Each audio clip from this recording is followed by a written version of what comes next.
confirmation of unidentified aerial phenomena by the US military this year has left the world with more questions than answers. The long-awaited Pentagon report on UFOs has finally been released. U.S. government officials examined 144 reports of UAPs like these and still don't know what 143 of them were.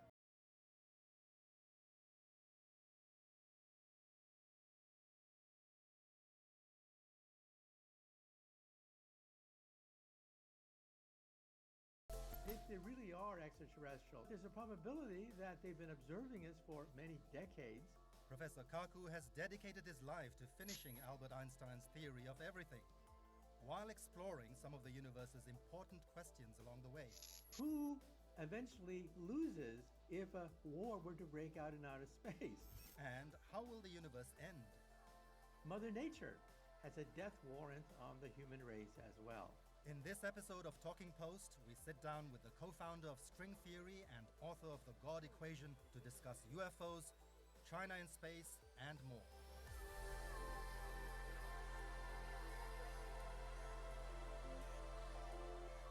Professor Michio Kaku, theoretical physicist and futurist, so nice of you to join us. You're someone I've always wanted to talk to for a long time. So let's start with UFOs, aliens among us, that kind of stuff. And I'm referring specifically to the recent release of videos by the Pentagon showing these unidentified, they call them unidentified aerial phenomena. These aircraft that seem to defy the laws of physics. They're captured on camera by these military, these ships and planes. So where are they coming from? What is it? Are these aliens? Are they among us? Well, you know, in the old days, we relied on hearsay and eyewitness accounts. Somebody saw something in the sky, but now we have mountains of videotapes taken by United States Navy pilots. We've analyzed them frame by frame. This is a goldmine of data. We now realize that they travel between Mach 3 and Mach 20, up to 20 times the speed of sound. The g-forces they experience when they zigzag is several hundred times the force of gravity on the planet Earth. They can descend 80,000 feet within a matter of just a few seconds, and apparently they can even dive underwater. Now compare that with modern technology today. We can barely hit Mach 20 with what is called a hypersonic drone. We think that the g-forces are so great that there's probably no person inside these craft. A person would be crushed by the g-forces of zigzagging in the air at that rate. So we think they're probably cybernetic, part mechanical, part biologic, who knows for sure. But then the question is, what are they? Well, it turns out that you're pushing the very boundary of what Russia, the United States, and what China can do. All three countries have admitted that they are working on hypersonic weapons. But this is cutting-edge technology. The United States abandoned hypersonic technology 2 years ago because they were unstable. When you zigzag, you could easily spiral out of control. And so the military said, well, let's put that for a later date. Now, of course, all three powers, China, Russia, the United States, are very much interested in hypersonic drones. But you see, these flying saucers, on the other hand, they go back decades, way before hypersonic drones were being thought of by the militaries. So what are they? Well, the short answer is we don't know. Maybe there's some kind of top secret experimental thing that we haven't heard of. But the United States military has now pretty much admitted that, quote, they are not ours. So what does they're that not mean? ours, we don't know what that means. The military, if you read very carefully, if you read their entire analysis of this phenomenon, the United States military admits that, yes, there's a technology there that we're not familiar with. These things can perform gyrations and maneuvers that we cannot. It's not one of ours. Perhaps it's one of theirs. And so they mention other, Russia, China, perhaps another secret power that we're not familiar with. But what does other mean? We don't know for sure. But I think the military has now admitted that they might be extraterrestrial. It didn't say so, but it left open the possibility. Isn't that astonishing for them to say it might be extraterrestrial, especially for a scientist like you, to hear something like that? And what I find quite astonishing is, okay, the fact does exist. Are they hostile or not? I mean, we're talking about decades of these sightings, and these things have been going on. Until now, nobody's been attacked. Nothing has been zapped. But they're there. Does it bother you? Does it worry you? Well, let's say that you're walking down a country road and you see a squirrel. Do you go down to the squirrel and try to talk to it, communicate with it? Well, maybe at first you try to humor the squirrel, talk to it, but then you kind of lose interest because the squirrel doesn't talk back to you. The squirrel has nothing to offer you. The squirrel just runs back looking for nuts, looking for food and shelter. And so you pretty much leave the squirrel alone.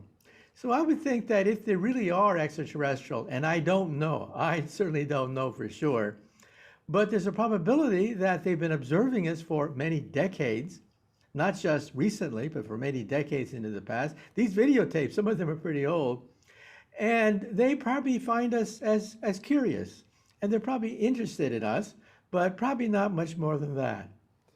I do remember you've also talked about not trying to make contact with them because it may not necessarily end up well for humanity. Yes, think of what happened centuries ago in Mexico when Montezuma met Cortez. Montezuma of the Aztecs made one of the greatest mistakes of the ancient world. He assumed that Cortez was a god. Now we know, of course, that Cortez was actually a bloodthirsty pirate after gold. But look at what Cortez had. Cortez had the horse. The Aztecs did not. Cortez had steel weapons. The Aztecs had bronze weapons. Cortez had gunpowder. The Aztecs did not. Cortez had the written language. The Aztecs had a pictorial language. And so it was no contest. And so I think that instead of reaching out and announcing our existence and saying, here we are, come visit us for dinner, I think we should stay away and observe. Simply observe them to find out what their intentions are, if they have any, and what their long-term goals are, and what their capabilities are. So I think instead of reaching out, which some physicists say that we should do, I think that's a very, very bad idea. I don't think we should make the same mistake that Montezuma made. You did mention the possibility that it's highly advanced aircraft not from the United States, because the U.S. military has admitted as such, but maybe from Russia or China. China, I find it highly unlikely that they have something as sophisticated and advanced as that. But in this golden age of space exploration, China is making quantum leaps. Not a month goes by without you seeing on the news Chinese astronauts going up to their space station, coming back to Earth, etc. Is China winning the space race so far, do you think? Well, first of all, China has a plan to look at the next several years into the future, very deliberately, step by step, following the path already plowed by Russia and the United States, and doing it on an accelerated level. Going to Mars, for example, their probe was a 3-in-1 shot. That is, the United States first sent objects barreling past Mars, landing on Mars, putting a rover on Mars, and then, of course, more advanced drones on the Red Planet. The Chinese did it in one shot. In one shot, they had the probe, the lander, the rover, all in one shot. And so they're following in the footsteps of the superpowers, but doing it very methodically and very quickly. So I think they should be commended for that. I think they put an emphasis on this, and they should be commended for the fact that they have been skipping many steps. However, I also think that there has to be ground rules for the exploration of space so they don't get weaponized. I personally believe that we should have a new outer space treaty of 1967. In 1967, what did we have? We didn't have much in 1967, but the Outer Space Treaty had wisdom, and it had at least two major positions. The first position was nuclear weapons. No nuclear weapons in outer space. Second, celestial bodies cannot be claimed by any government. You cannot stick a flag on the moon and say that the moon is ours because we got here first. So those are the two major planks of the Outer Space Treaty of 1967, which is way out of date now. We have weapons that are non-nuclear, weapons that are killer satellite weapons, weapons that can blind the enemy in the opening shots of a war, laser weapons, kinetic energy kill weapons. All these weapons were not foreseen by the Outer Space Treaty of 1967. And you don't have to be a country to put a flag on the moon anymore. Elon Musk in SpaceX, he has his own moon rocket. He's even selling tickets. He's selling tickets to passengers to hitch a ride to the moon. And so if an individual, a private individual, could put a flag on the moon claiming lunar property, I think it's long overdue that we have a revision of the Outer Space Treaty of 1967. Well, good luck trying to do a treaty like this when they can't even agree with agreements and pulling out of agreements and non-nuclear proliferation treaties on Earth at the moment. So I don't know, maybe one day if we are optimistic enough. You see, nations do not sign treaties because they necessarily want to sign treaties. No, they prefer not to sign treaties. They sign treaties because they have to, because they're forced to, because they realize the alternative is costly, dangerous, and against their own national interests. And so I think nations will sign a new treaty when they realize that it's in their common interest to do so. You know, the Chinese have an expression, never pick up a rock only to drop it on your own feet. Mm-hmm. And so that's the danger. You can pick up space weapons, but who eventually loses if a war were to break out in outer space? All the great powers would suffer because communications, the internet, weather satellites, GPS, all of that is done in outer space. Everybody stands to lose if a war were to break out. China's also talking about using its space station now as a launching pad to send astronauts to Mars eventually. Reality check, what do you make of that? Well, there are actually several proposals to go to Mars. In fact, there's a debate in the United States as to which is the best way. One way is to use either, let's say, for example, the moon. The moon as a staging ground to go to Mars. Other people say, who needs the moon? The moon is just an empty rock in space. Let's bypass the moon and in one jump go to Mars. Other people say a space station. Perhaps a space station around the Earth, a space station around the moon. So there are very several proposals being made. The leading proposal is by NASA. NASA wants to put an orbiter around the moon, the gateway, and from that orbiter launch an ion drive vehicle to Mars. Elon Musk says, why bother? Let's just do it in one jump with its Starship to go from the Earth to Mars. And then the Chinese, as you mentioned, have their proposals too. So I think that there could be a traffic jam in outer space as different powers duplicate each other's efforts in order to reach Mars. We're talking about private space exploration. William Shatner went up to space recently. But is that really going up to space? It's 10 minutes to go up and come down. And people talk about these people like the astronauts. That's very different from Neil Armstrong, right? You know? So how significant is what they are doing? So we think that the space program is only stage one. But no, we're now entering stage two.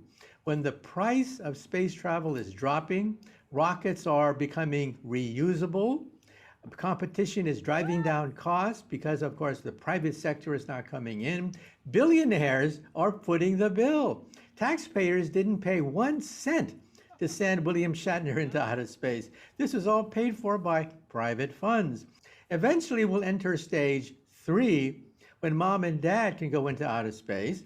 And I personally believe that our descendants will one day honeymoon on the moon. So I think we have to realize that this is part of a long sequence of events. Okay, still on the topic of China, but closer to Earth, you must have seen the recent reports about how China has apparently tested a hypersonic missile, a nuclear missile, no less. Now, of course, China has denied it, and you also have to take it with a pinch of salt because there is a lot of misreporting and gaslighting about China. But testing a hypersonic missile, China, and then given the politics between China and the US right now, what do you make of this whole business of hypersonic missile? Well, first of all three powers have publicly admitted that they're working on hypersonic drones, United States, Russia, and China. But we have to put this into perspective. First of all, why? Why are the superpowers investing billions of dollars into hypersonic drones? The reason is the United States has put billions of dollars into its Star Wars system. That is a shield to shoot down missiles that come at the United States. That's the Star Wars program. But you can evade the Star Wars program by having a missile that can maneuver. It can zigzag and fool the radar of a Star Wars system. So instead of trying to build your own Star Wars system, which is very expensive, why not simply make your weapons zigzag, maneuver, so that you can pierce the enemy's Star Wars system? Much cheaper, much more efficient, faster, and you don't need to have sophisticated radar technology, laser weapons. No, you just have to maneuver your weapons. And so that's why we have this race, because the United States has bet on a Star Wars shield, while Russia says we can pierce the Star Wars shield at a fraction of the cost of the shield itself. And the Chinese are saying, well, yes, we see that benefit too. So far of the three, Russia is ahead, okay, in the sense that they've already claimed to have a system which works.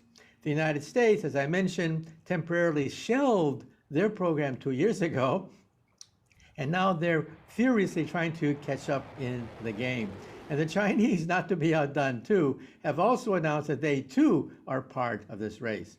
And so how dangerous is this? Well, first of all, any competition between the great powers is dangerous inherently, but it's not as dangerous as when the ICBM first came on board. The ICBM was a game changer.